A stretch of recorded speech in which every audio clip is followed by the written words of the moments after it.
Welcome back. Will Worsham joined us now for this week's Speaking Legal discussion. Good to see you as always. Good to be here. We're having a big coffee discussion going on here. No, Okay. All right. You ready? I'm ready. Okay, here we go.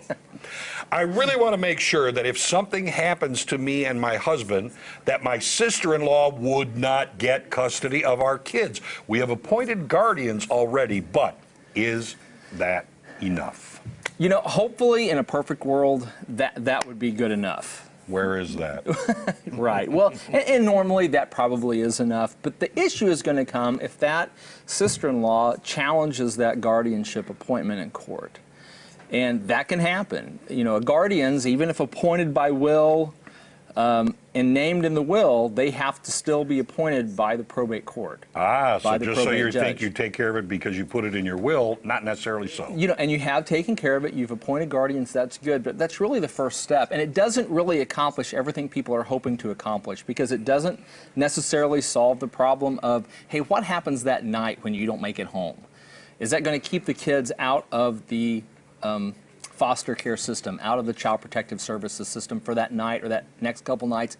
It really might not do that. Are you breaking a contract by not doing that? Well, you're not necessarily breaking a contract, but the issue is because at the time that something happens, if we don't have the right documents, we don't have the right people, we don't have the right processes in place, police and other first responders don't know what to do, and they have a process, and that's to make sure those kids are cared for, and they have to follow it. It's exactly right. Sure. And so we put together what are called kids protection plans. All right. And those kids protection plans, they have instructions for babysitters, first responders, and guardians, either temporary and or permanent guardians, to make sure that exactly what you want to happen happens exactly when you want it to happen. And you can, in this particular scenario, you can do, and we do this as part of our kids protection plans, you can say, oh, by the way, hey, maybe that sister-in-law looks like she'd be a great guardian. Yeah. You know, maybe you named a person and maybe they don't look like they'd be the great guardian, but who knows better than you who the best person is to be the guardian for your kids? You would think. You do. And you don't want to judge making that decision if you can avoid that. And so you can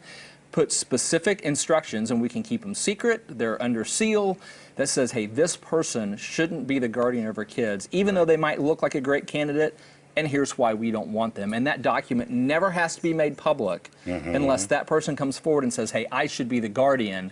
And then the lawyers or us or whoever's handling that can say, well, Judge, here. And at that point, maybe you don't care because you're out of the picture. But you know what you're saying, though, what it sounds like to me, and this is a very specific, setting of guidelines. This isn't just going, yeah, I want Aunt Rose to take them. Well, I mean, and the scenario that I've heard about is like maybe you've got one sister that maybe doesn't have kids, has never been married, has a fairly carefree lifestyle, but they've got your values. Yeah. The values you want your kids raised by. And maybe there's another family member that they're married, they have a career, they've raised their own kids, and they look very stable. And from the outside, this person looks like they'd be the right guardian to have. Right. But because of something maybe because you're part of this family, they're not the right person to raise your kids. This person is. Okay. Well, you can draft a document that, like I said, doesn't have to be made public, but can be kept in the file